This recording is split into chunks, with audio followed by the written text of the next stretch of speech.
Eu chego e fico tremendo.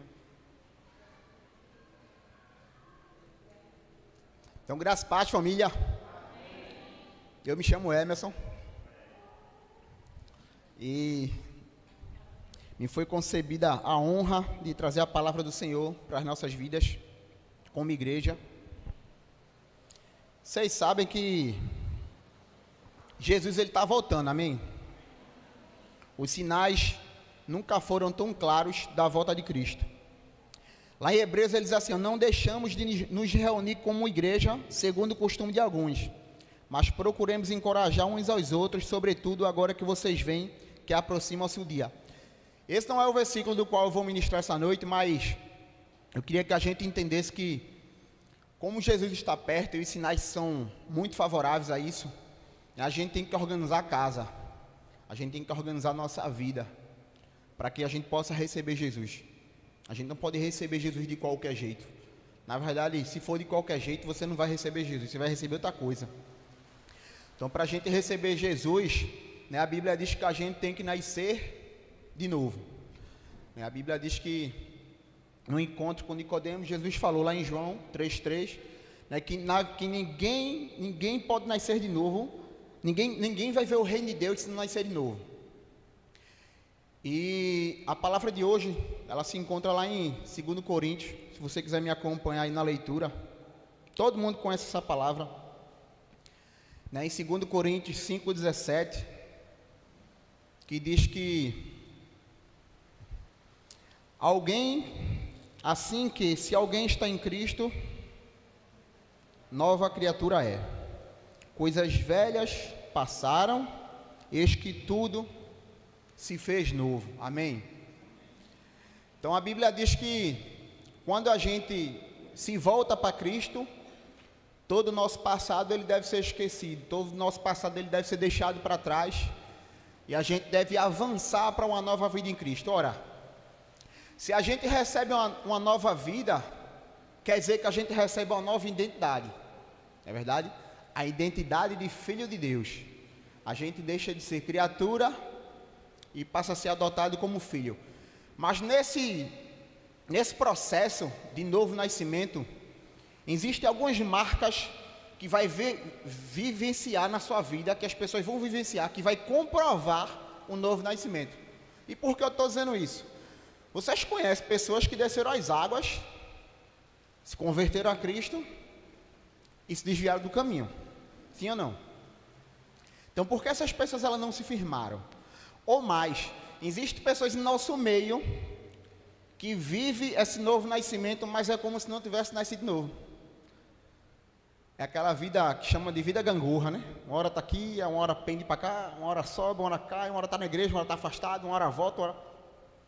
Então, a gente vai entender um pouquinho dessas marcas do novo nascimento. E eu queria começar com a marca base, a base de todo evangelho, que é o arrependimento.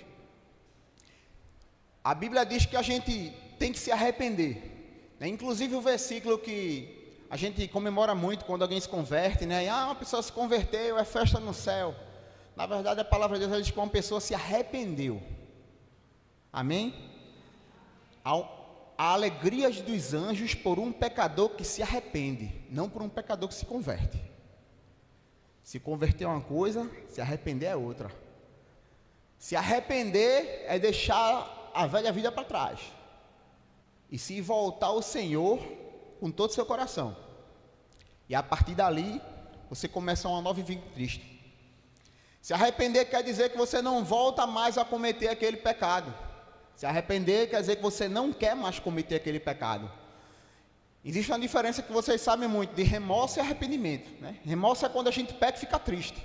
Arrependimento é quando a gente peca, deixa de pecar e larga o pecado. Quando aquela moça foi apedrejada lá, ia ser apedrejada, né? Deus me perdoe.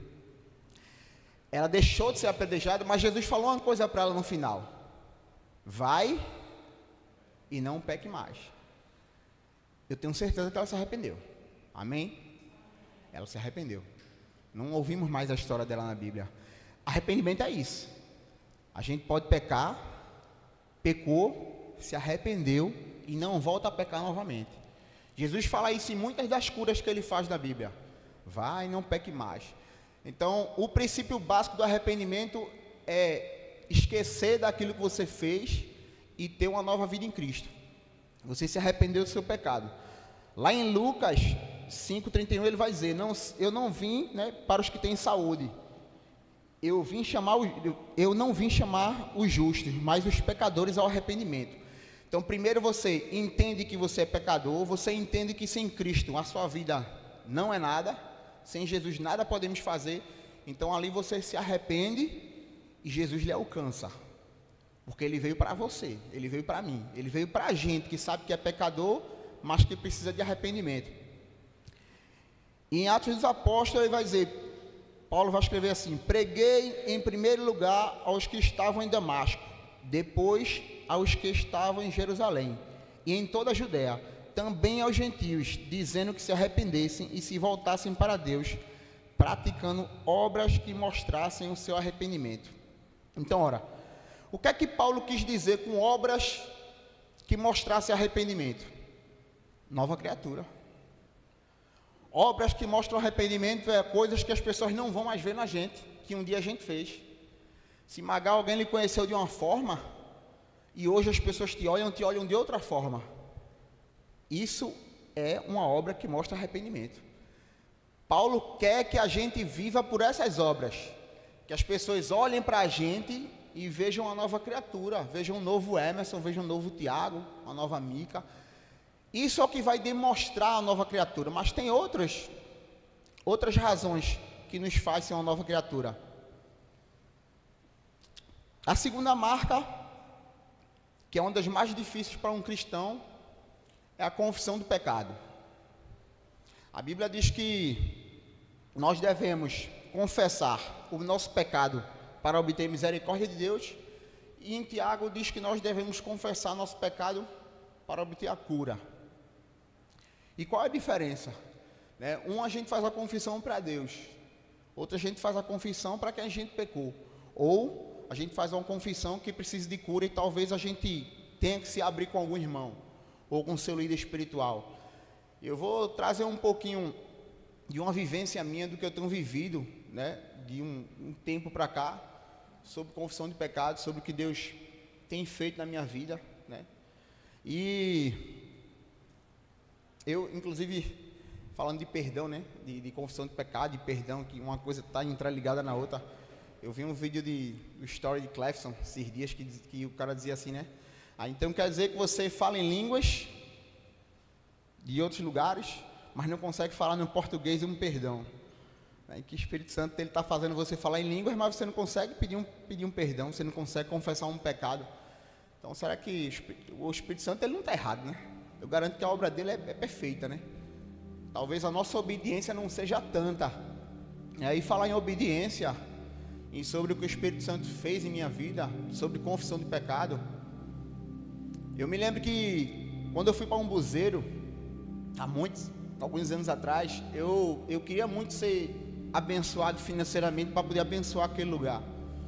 Eu tenho uma meta de abençoar aquele lugar, é algo que Deus colocou no meu coração há uns anos atrás. Desde então eu tenho tentado abençoar, mas não como eu gostaria. E certo dia eu me questionei ao Senhor. Eu e minha esposa, a gente fez uma tenda lá em casa, a gente chamava de tenda da oração. E ali a gente montou uma tenda no quarto e toda noite um ia para lá, ficava na tenda lá orando. E eu me lembro que nesse dia eu fui orar ao Senhor, e eu questionando ao Senhor, Senhor, cadê a minha prosperidade? O Senhor falou que eu ia ser próspero, eu ia poder ajudar muita gente, e eu queria ser próspero, e Deus me deu uma promessa de prosperidade. Só que naquele dia eu fui pegar a Bíblia, e quando eu abri a Bíblia, de verdade, irmão, eu abri em Provérbios, onde dizia: aquele que esconde, aquele que oculta o seu pecado não prosperará. Aquela palavra era para mim, irmão. Era uma resposta de Deus para mim. E por quê? Não se escandalize com o que eu vou dizer agora, tá? Ano passado, final do ano, acho que começo desse ano, não me lembro bem, acho que foi ano passado. Eu discuti com a minha esposa. Aí eu saí de casa, uma noite, e eu fui para um posto de gasolina 24 horas, fiquei tomando um café lá, e eu conheci uma moça bonita, e acabou que a gente se beijou, e eu traí minha esposa. Desde a minha conversão eu nunca tinha olhado para outra mulher, mas naquele dia ali eu pequei contra a minha esposa. E passaram-se alguns meses, eu líder de ministério, eu coordenador do casoleiro, e todas essas coisas, sabe, estavam mexendo muito comigo, e eu fiquei me perguntando ao Senhor: Senhor, eu peço perdão todos os dias, meu irmão, me ajoelhava e pedia perdão ao Senhor. E sabe o que Deus dizia para mim? Você não tem que confessar nada a mim, porque eu já sei. Você tem que confessar a ela. E eu disse: mas eu não consigo, Pai. Eu tenho medo do que pode acontecer comigo na igreja. O que é que os irmãos vão falar de mim, Senhor? O que é que meu pastor vai falar de mim? E teve um dia, depois de 3 meses, eu ocultando esse pecado, Deus falou comigo ali na minha tenda. E teve um dia que teve um encontro com os pastores, e era noite de confissão, e eu estava ali sentado, pedindo perdão ao Senhor ainda. Estava pedindo perdão ao Senhor, e Deus falou muito claro para mim. Ele fez: você quer ser justificado hoje? Eu disse: eu quero. Ele fez: vá lá na frente, confesse o seu pecado ao seu pastor, e quando chegar em casa, confesse o seu pecado à sua esposa, e quem vai lhe justificar sou eu. Meu irmão, você não sabe o quanto foi difícil aquela noite para mim, porque a reputação, ela fala muito, sabe? E o que é que vão pensar de mim? Eu nem sei o que é que vocês vão pensar de mim. Eu estou pouco me lixando, estou logo avisando. O que Deus pensa de mim é o que me importa. E naquele dia eu confessei ali aos meus pastores, com a maior vergonha que eu podia estar. Confessei ao meu pastor Vanderlei, minha pastora Albânia, e a todos os outros pastores que estavam ali. Foi muito difícil para mim, mas eu precisava fazer aquilo, porque eu precisava entender de verdade o que era a confissão de pecado. Quantos têm coragem de fazer isso? Tem gente que esconde isso a vida toda. Eu não podia ficar com aquilo na minha vida.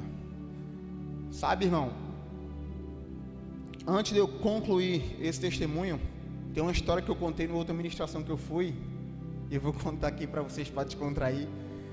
É a história de João e Maria. Eu vou botar João e Júlia. Não, Júlia, vou botar não, que é muito pesado para tu. João e Maria. João e Maria eram irmãos, e eles moravam em um sítio, e eles estavam brincando. João estava andando de bicicleta, e João estava descendo a ladeira e atropelou o pato do pai dele. Era o pato que o pai dele gostava, era o pato de estimação do pai de João. E Maria olhou para João e fez: João, e agora? E João ficou desesperado. Aí Maria teve uma brilhante ideia e falou assim: João, enterra o pato. A gente enterra e eu não conto nada, e papai não vai ficar sabendo.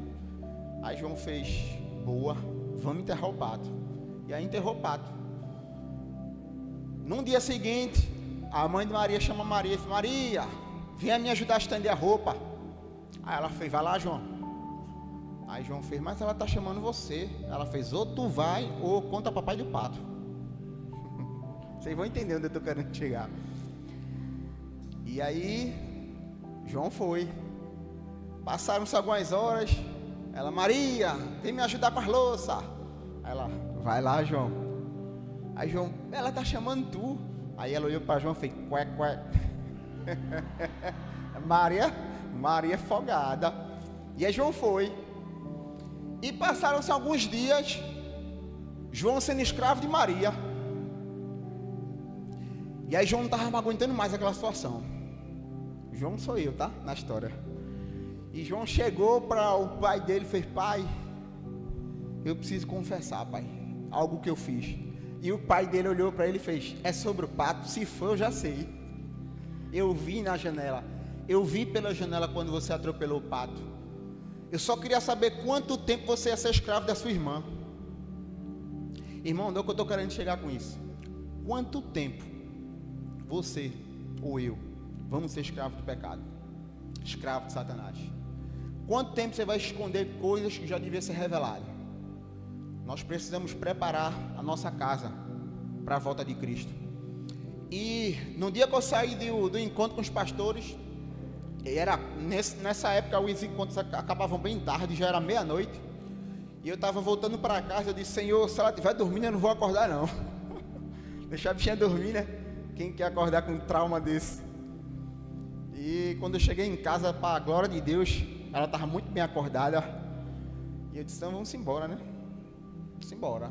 Só vamos conversar ali no quarto. Eu tenho uma confissão a fazer.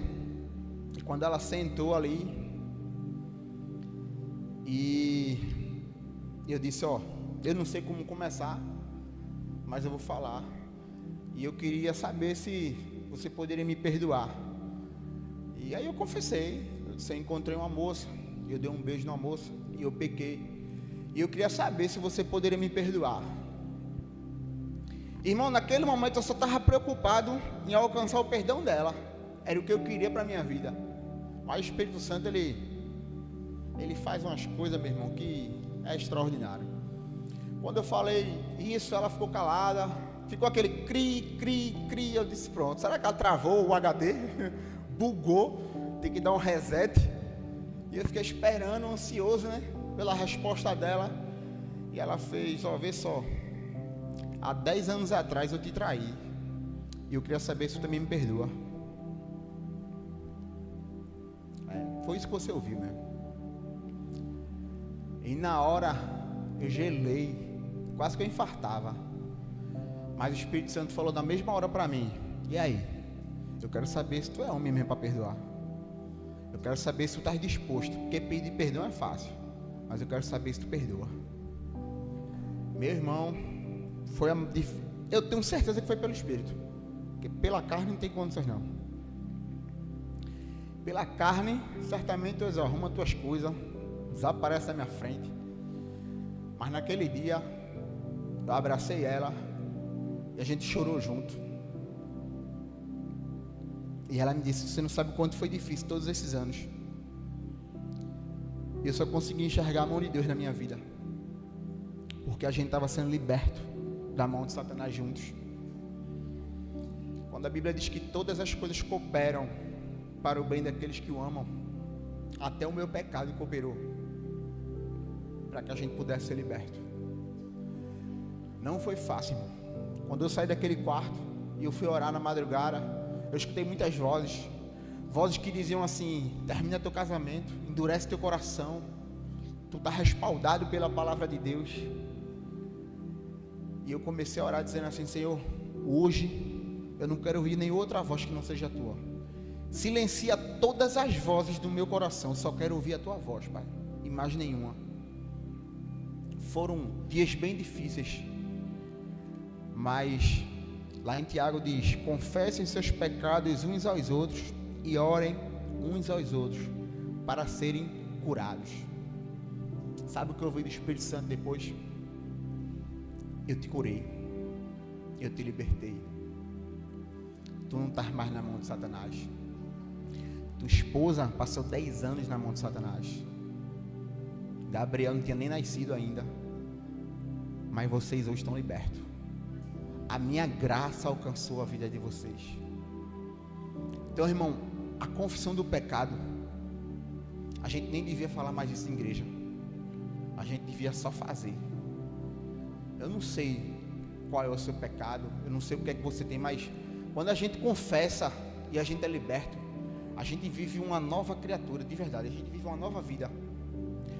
Uma vida ao qual que parece que Satanás não alcança mais você, sabe? Você de verdade fica liberto da mão de Satanás. E foi o que aconteceu na minha vida e na dela. Então nem sempre o pecado a gente deve só confessar ao Senhor. Vai ter vezes que o Espírito Santo vai lhe confrontar e vai fazer você confessar a outra pessoa, ou confessar o seu cônjuge, como foi o meu caso. Eu só digo a você, irmão, foi a melhor decisão, das melhores que eu já tomei na vida.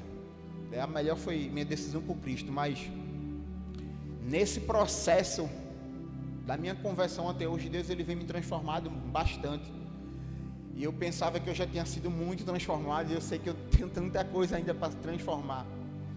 Mas o importante é que a gente persevere, é que a gente continue, é que a gente não desista. Esse ano foi profetizado na igreja, lá no começo do ano, que seria ano de amadurecimento, correto? Talvez você tenha notado que algumas pessoas têm se afastado, outras, né, têm desistido. É ano de amadurecimento, irmão. Só fica quem vai amadurecer. Quem alcançar, quem perseverar, é ano de amadurecimento da igreja.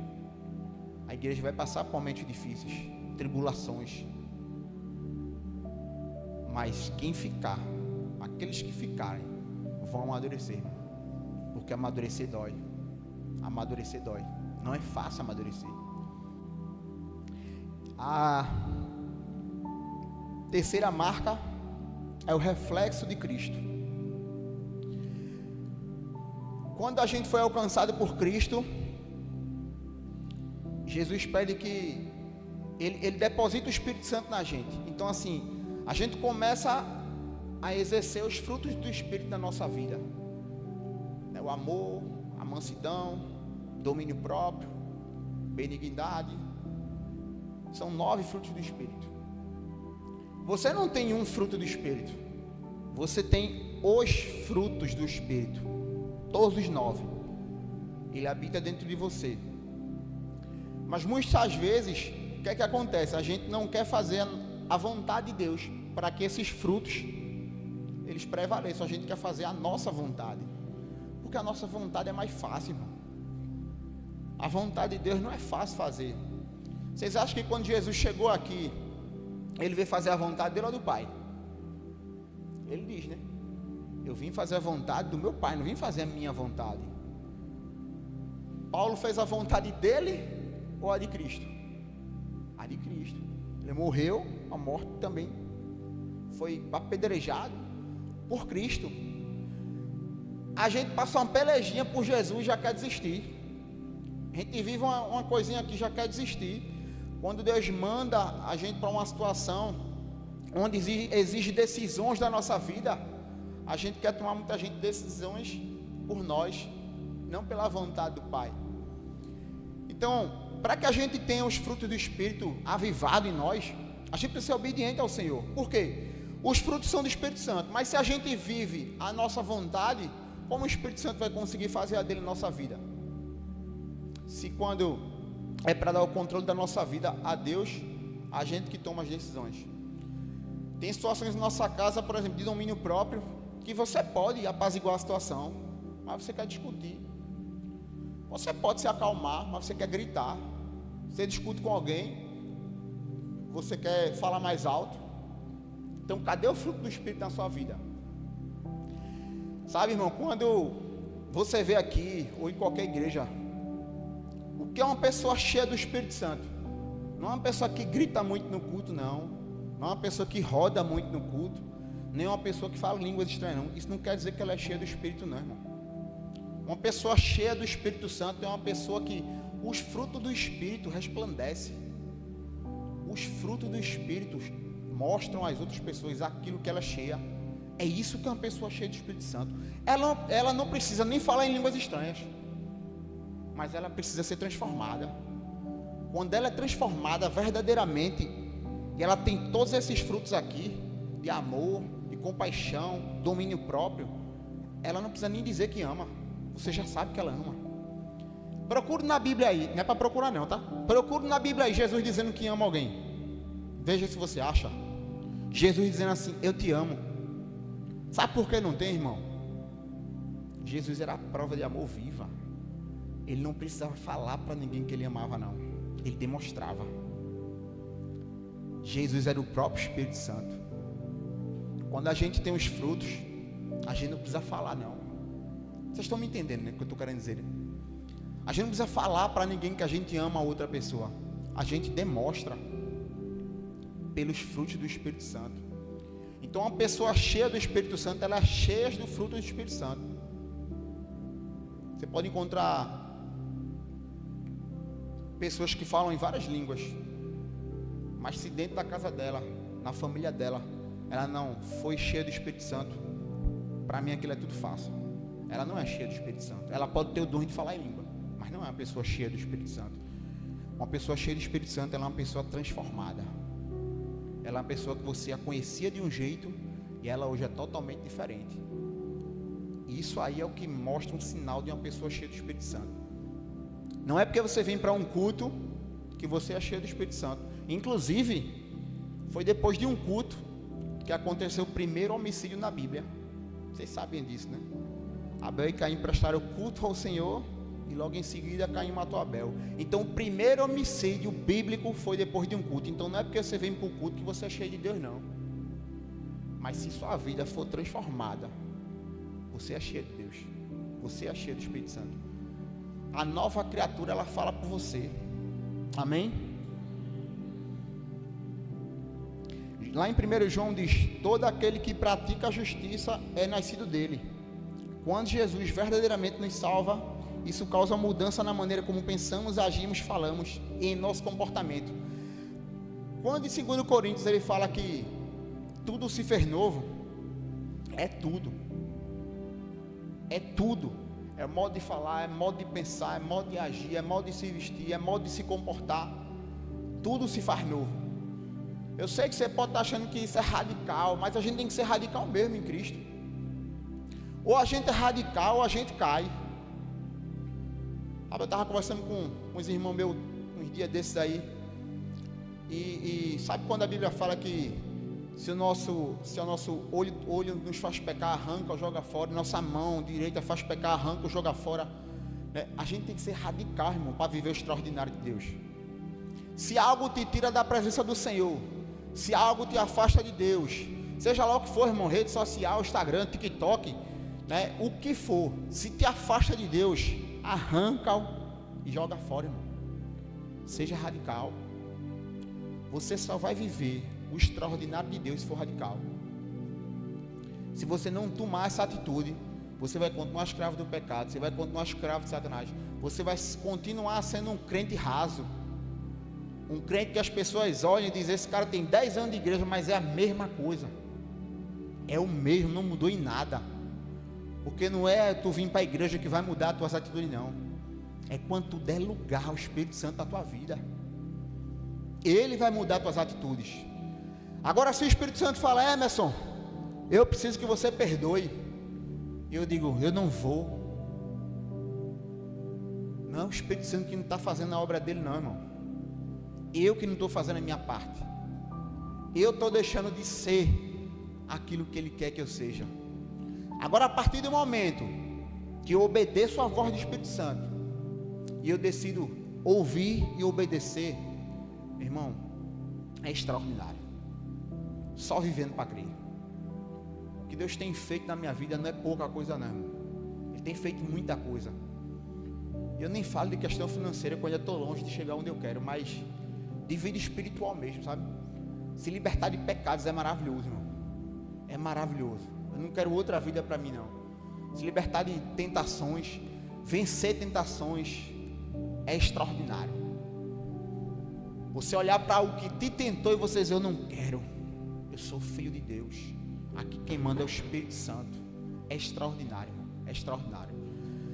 Então, que as pessoas possam ver em nós o reflexo de Cristo e os frutos do Espírito Santo. E a penúltima marca é a marca da compaixão. Lá em 1 João vai dizer: amados, amemos uns aos outros, pois o amor procede de Deus, e todo aquele que ama é nascido e conhece Deus. E 1 João 3 vai dizer: nós sabemos que já passamos da morte para a vida, porque amamos os irmãos. Quem não ama, permanece na morte. Eu vou ser bem sincero com vocês. Tem gente que não consegue amar nem seu irmão da igreja. É sério. Tem gente que tem dificuldade para amar o corpo de Cristo. E quando ele está falando nesse texto aqui, ele não está falando para amar o corpo de Cristo, ele está falando para amar a todos. A compaixão da gente e alcançar pessoas. Tem gente que está, em vez de alcançando pessoas, afastando pessoas.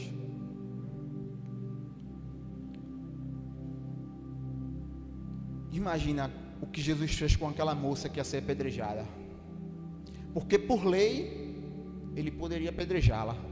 Ela foi pega em adultério. E a lei daquela época poderia apedrejar. Jesus falou: aquele que não tiver pecado, que atire a primeira pedra. Que compaixão é essa? Sabe por que eu estou falando isso?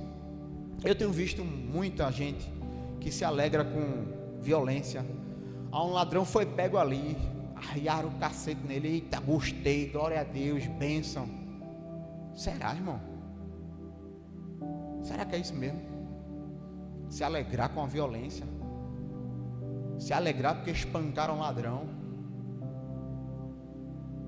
Eu olho para a história de Paulo. Paulo era assassino de crente. Aí imagina, chega um cara nas igrejas matando tudo que é crentaiada. Aí tu vai dizer o quê? Senhor, pega ele, Senhor, tira a vida dele, mata esse miserável. Se ele vier aqui, eu digo logo, pastor, eu vou ficar lá na frente. Se ele vier atucaiano, eu sou o primeiro a agarrar no pescoço dele. Mas sabe o que Jesus fez? Eu quero usá-lo para a glória do meu nome. Meu irmão, ninguém está perdido para Jesus, não. Ninguém é tão pecador que não possa ser alcançado, não. Quando eu vejo Paulo dizer: eu sou o pior dos pecadores, e eu olho para mim, eu disse: então eu sou quem? Se Paulo é o pior dos pecadores, misericórdia, eu acho que eu nem me enquadro nesse negócio aí. Mas a compaixão de Jesus é essa. É a gente olhar para o nosso irmão com um olhar de compaixão. Tem uma geração inteira aí precisando ser evangelizada. Tem uma geração inteira aí com depressão. Eu estava lendo um comentário hoje no Instagram de um cara que fez uma simulação de uma tentativa de suicídio. E ele jogou gasolina no corpo dele, e ele pegou uma caixa de fósforo e ficou tentando riscar, e todo mundo se afastando, se afastando, se afastando. Aí chegou a moça, deu uma tapa num fósforo assim, derrubou o fósforo dele e abraçou ele. Uma moça fez isso. Tinha umas 30 pessoas em volta. Essa é a atitude que Jesus espera da gente. Não é que vai se afastar, não, é que vai correr, salvar e abraçar. E eu vendo comentários de algumas pessoas, e tem gente falando assim: todo dia eu penso isso contra a minha vida. E eu entrei no Instagram dessa pessoa, estava lá, cristã. Eu disse: misericórdia. Como é que um cristão está pensando em se matar? E o que é que a gente tem feito com a nossa vida? Porque a gente parece que não consegue nem cuidar da nossa. Aí faz: eu vou cuidar da dos outros, se a minha está tão difícil. Mas Jesus te chamou para quê, bênção? Qual é o plano de Jesus? O plano de Deus, a vontade de Deus para todo mundo é o quê? Todos sejam salvos. Ele conta com a gente, sim ou não? Conta com a gente. Se um dia a gente for alcançado, é porque a palavra de Deus chegou até a gente. E por que a gente parou aqui? Porque tantos outros têm que ser alcançados e a gente não alcança. Cadê a compaixão de Jesus? A que Ele teve comigo? Porque eu não era para estar aqui. Quantas vezes eu não orei pedindo para Deus tirar a minha vida? De tanta merda que eu fazia. Chegou uma época na minha vida que eu dizia: Senhor, tira a minha vida, eu não faço bem para ninguém, eu não faço nada de bom. E olha onde eu estou hoje, pregando a palavra do Senhor. Amém? Para a glória de Deus. Sabe por que, irmão, eu estou aqui? Porque Ele teve compaixão por mim. Sabe por que você está aqui? Porque Ele teve compaixão por você. Mas Ele espera que a gente tenha compaixão pelo nosso irmão.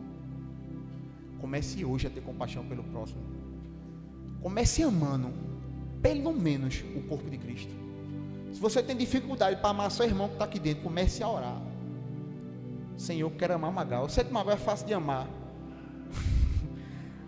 Mas tem uns que é mais difícil. Mas comece a orar, irmão, e peça para Deus colocar esse amor no seu coração. Pela sua igreja, irmão. Porque Jesus, Ele ama a sua igreja. Ele ama ao ponto de dar vida por nós. Ele quer que a gente tenha compaixão pelo nosso irmão. Casa do Oleiro está chegando aí. Estou cheio de expectativa, irmão. Vai ser o melhor Casa do Oleiro de todos os anos. Mas a gente precisa amar como Jesus amou. Ter compaixão como Ele teve. O irmão que está aqui é nosso irmão em Cristo. Talvez se você não consiga ficar com ele aqui, Deus talvez nem permita que você entre na eternidade com ele, para não estragar o ambiente. É uma brincadeira, tá, irmão? E a quinta marca é tão importante como todas as outras, que é a luta, é o conflito interno que a gente tem. Qual a diferença de um cristão, por exemplo, deixa eu tomar água.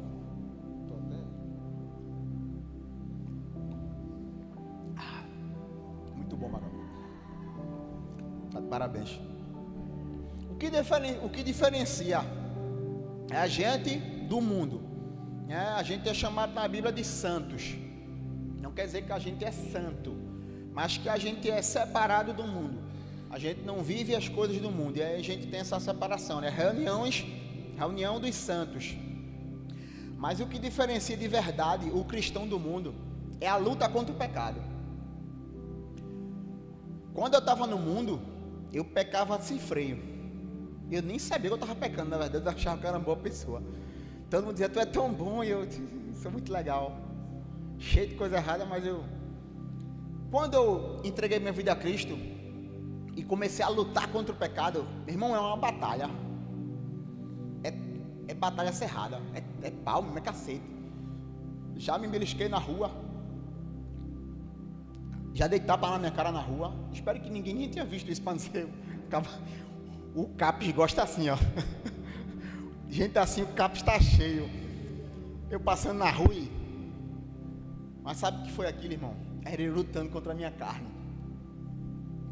Uma das evidências do cristão é a luta para não pecar. É a luta, é o conflito interno que a gente tem. É o Espírito Santo falando, é por aqui, a gente brigando aqui, e vai aquela luta de carne e espírito. Isso é uma marca do cristão. Então não desanime não. A palavra de Deus não é para trazer um desânimo para o seu coração, mas um encorajamento, uma instrução. A turma diz que eu só coloco, Deus só manda eu falar coisa pesada. Mas é para de fato você entender que o conflito ainda é uma marca do Espírito Santo em sua vida. Amém? Eu sei que se você pecar, você vai entristecer o Espírito Santo, claro. Mas quando você luta com as suas forças para vencer o pecado, o Espírito Santo também se alegra com você, porque ele está vendo que você tem interesse em vencer. Ele está vendo que você está lutando para vencer. E essa batalha travada nos evidencia isso, que a gente tem o Espírito Santo ainda ao nosso favor, sabe? Ele ainda está lutando a nossa luta. Claro que depende de nós, as escolhas somos nós que fazemos. Aonde a gente está hoje é escolha nossa, porque a vontade de Deus, ela é boa, perfeita e agradável. Quando eu falo nesse versículo de Romanos 12:2, metanoia, modesta parte, né? A Bíblia diz que a gente não deve se amoldar ao padrão do mundo, né? Mas contudo, a gente seja transformado pela renovação da nossa mente. Aí depois ele fala, para que a gente possa viver e comprovar o quão é boa, perfeita e agradável a vontade de Deus. Ora, isso quer dizer que a vontade de Deus, ela não é boa, perfeita e agradável para todo mundo. É só para aqueles que tiveram a mente transformada. Ela diz que não se amoldem ao padrão do mundo, tenham sua mente transformada, para que vocês sejam capazes de comprovar a boa e perfeita e agradável vontade de Deus. Primeiro, tem que ter a mente transformada, bebê. Meu irmão. Primeiro a gente tem que ser transformado. Quando a gente for transformado, como eu falei hoje de 2 Coríntios, que a gente começar a viver uma nova realidade de vida de verdade, a gente vai viver a boa, perfeita e agradável vontade de Deus. E ela é boa de verdade. Porque até nos problemas a gente deve se alegrar no Senhor. Quando a gente vai fazendo a vontade de Deus, quando a gente estiver liberto, quando a gente for nova criatura, até nos momentos ruins a gente vai dar glória. Quando você vê nas escrituras gente dando glória no momento ruim, salmista, Jó, e você olha Paulo, aprendi a viver contente em toda e em qualquer situação, você faz o que é que eles aprenderam que eu não aprendi ainda? Porque todos eram felizes, mesmo nas tribulações. Paulo disse, aprendi a viver contente em toda e qualquer, sei o que é passar fome, sei o que é ter fartura, sei o... Meu amigo, e ele estava feliz a todo tempo. E o que é que Paulo alcançou que a gente não pode alcançar? Sabe o que é, irmão? Primeiro, que Paulo teve sua vida transformada. Ele vivia na dependência do Espírito Santo. E o mais importante de tudo, que cantou aqui, o alvo dele era Jesus. Ele sabia para onde ele ia. Ele não tinha dúvida do seu futuro. Tanto que em uma dessas quartas ele fala: o morrer é lucro. Viver é Cristo, morrer é lucro. Paulo, ele tinha ciência total do destino dele. E se você hoje não tem ciência do seu, ore, irmão. Ore, porque está puxado. A gente tem que saber para onde a gente vai, irmão. A gente tem que saber que a gente é salvo, a gente é liberto, a gente é curado, porque tudo isso Jesus levou na cruz. Agora Ele espera de nós atitudes que condiz com a nova criatura. Então, se você já entregou sua vida a Cristo, que eu creio que todos aqui, né? Vocês todos já entregaram a vida a Cristo. Existe uma nova vida em Cristo que tem que ser vivida. Não dá para viver de todo jeito em Jesus, não. Então vamos começar a viver de verdade essa vida em Cristo, a viver como nova criatura mesmo, que as pessoas olhem para a gente e vejam: olha, eu nem conheço mais Dani. Quem é aquela Dani? Está tão diferente. O que é que aconteceu com ela? Fizesse o que, mulher? Mexesse no cabelo? Não, é o brilho de Jesus. O brilho de Cristo muda a gente. E isso começa a alcançar pessoas. Como eu falei, você vai sair na rua um dia sendo nova criatura de verdade. Você não vai nem precisar falar um eu te amo, porque as suas atitudes vai demonstrar isso. E as pessoas vão ver Jesus em você. E muitas vezes você não vai nem precisar fazer convite. Vamos para a nossa igreja. A pessoa vai dizer: tu é crente, é? Você já ouviu dizer? Tu é evangélica, é? Sou. Pior é quando você ouve, sabe o que? O que eu já ouvi: tu é crente? Eu sou, nem parece. Uma mostradinha. Aquilo me sabe, eu fiquei mal com aquilo. Caraca, eu acho que eu estou fazendo alguma coisa de errado. Porque as pessoas não estão me vendo nem como um crente, quanto mais com o brilho de Jesus. Mas eu estou brincando, mas é sério, meu irmão. As pessoas têm que olhar para a gente e ver Jesus na gente. Tem que ver os frutos do Espírito Santo. E eu queria terminar e fazer um momento diferente aqui. Queria que a gente fizesse um círculo aqui na frente, todo mundo, para a gente orar junto. E aí, se você tem algo para confessar a Cristo, esse vai ser o momento.